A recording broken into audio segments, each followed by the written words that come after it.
Bonjour, bienvenue sur l'Argus.fr. On découvre aujourd'hui le Toyota CHR, le crossover compact de Toyota. Et puis après un rapide tour du propriétaire extérieur, on va découvrir l'habitacle, c'est ce qui nous intéresse, c'est ce que la marque dévoile aujourd'hui. Il y a eu deux concept cars au Mondial de Paris en 2014 et au Salon de Francfort en 2015 qui ont préfiguré cette version de série du Toyota CHR, avec à chaque fois un côté dynamique, un côté spectaculaire.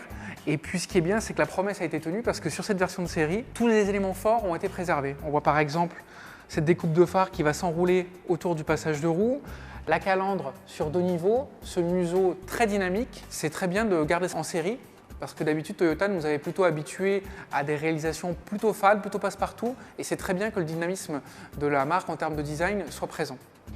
Avec ses lignes très dynamiques et ses allures de coupé, le Toyota CHR fait immanquablement penser au Nissan Juke. Pourtant, son gabarit est plus grand, il faudra voir à l'étage supérieur, plutôt celui d'un Nissan Qashqai. Sa longueur est de 4,36 m et donc ça sera un positionnement un peu entre deux. Toute l'originalité qui est à l'avant et sur les flancs du CHR se retrouve aussi à l'arrière, avec cette partie qui n'est pas sans rappeler une Honda Civic, des phares très creusés, des épaulements qui donnent aussi beaucoup de dynamisme, une lunette très inclinée et un béquet de toit qui apporte de la sportivité. Puis maintenant, on va découvrir ce qui nous intéresse principalement aujourd'hui, c'est l'intérieur du Toyota CHR.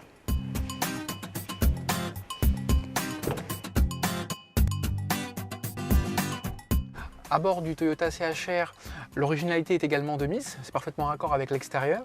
On a un tableau de bord organisé autour du conducteur avec une console centrale légèrement tournée vers le pilote.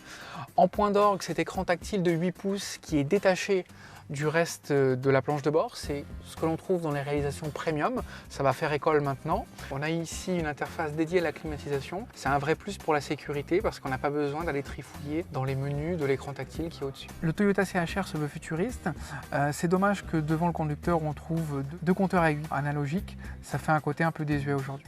En revanche, pour ce qui est de l'intégration avec les contreportes, on a vraiment ce côté de cockpit, ce côté sportif, cette dynamique.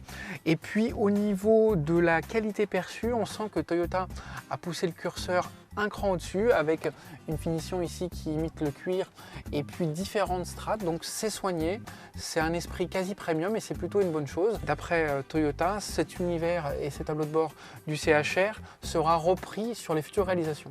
Pour s'installer aux places arrière, il faudra courber un peu la tête parce que la ligne de coupé et le pavillon fuyant réduisent un peu l'accès. Mais après, une fois à bord, il n'y a pas de souci. On a plutôt une bonne garde au toit, de l'espace pour les jambes. La place centrale n'est pas une punition, sauf sur les versions qui ont un tunnel parce qu'il y aura des versions 4x4. Mais au global, ce Toyota CHR peut être très bien utilisé de manière familiale et ça renforce son côté polyvalent. Le Toyota CHR sera commercialisé en fin d'année.